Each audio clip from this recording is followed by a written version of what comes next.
När jag tänker efter så har jag känt mig sviken av samhället.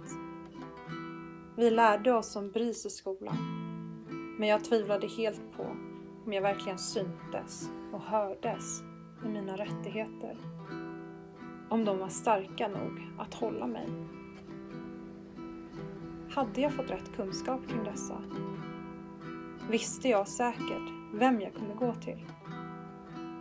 Var skolan och de vuxna jag kände där alldeles för nära mig för att våga berätta för? Jag skulle nog aldrig öppnat upp mig för någon om det inte vore för barnutredaren och polisstationen som förhörde mig. Hon ställde alla de rätta frågorna och kändes alldeles för avlägsen för mig att inte kunna lita på.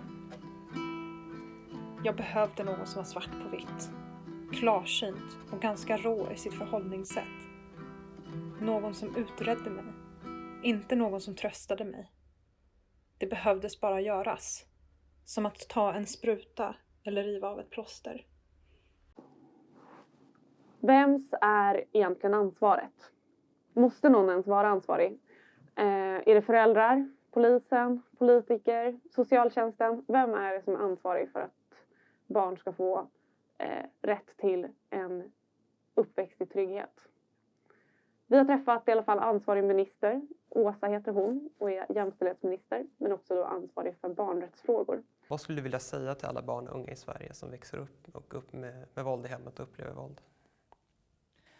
Jag skulle vilja säga att du har rätt till att få växa upp i trygghet, att du har rätt till skydd och att få känna glädje i livet, och att jag också är ledsen att du har det svårt, och att ytterst är det ett ansvar för oss politiker att se till att du och alla barn i Sverige har det bra när ni växer upp. Och jag vill också säga att du är viktig och värdefull, och att vartenda barn i Sverige är viktigt och värdefullt.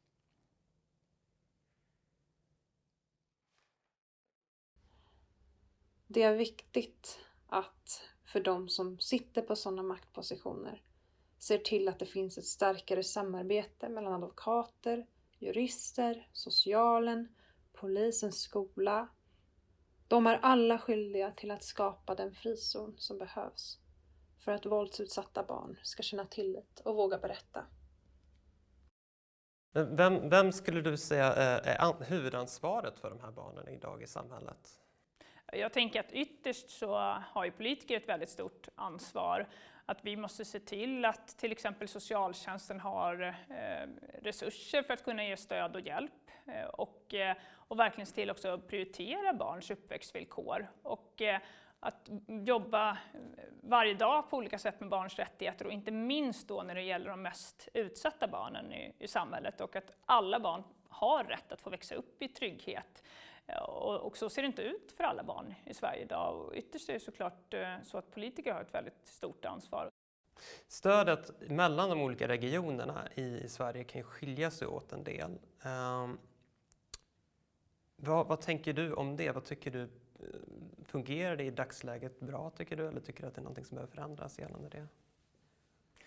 Det där är ju något som också FNs barnrättskommitté brukar lyfta, att vi kan se att stödet till barn skiljer sig mellan olika kommuner och mellan regioner. Och det är ju så att kommunerna i Sverige har ju väldigt mycket beslut som de tar när det gäller till exempel socialtjänst, och regionerna har hand om all vår sjukvård och så, och att det kan se olika ut. Och där har vi ett jobb att göra i Sverige, att det är klart att det inte ska spela någon som helst roll för ett barn var i Sverige man bor, utan man ska kunna få stöd och hjälp. Och jag tror att vi generellt så behöver vi lyfta barns rättigheter mer och få ett starkare barnrättsperspektiv i samhället. Vi har en väldigt stark föräldrarätt i Sverige, och den kan ibland orsaka stora problem för barn som har det svårt. Att vi kan se också att föräldrars rätt till sina barn ibland kan gå före barns rätt till trygghet och skydd.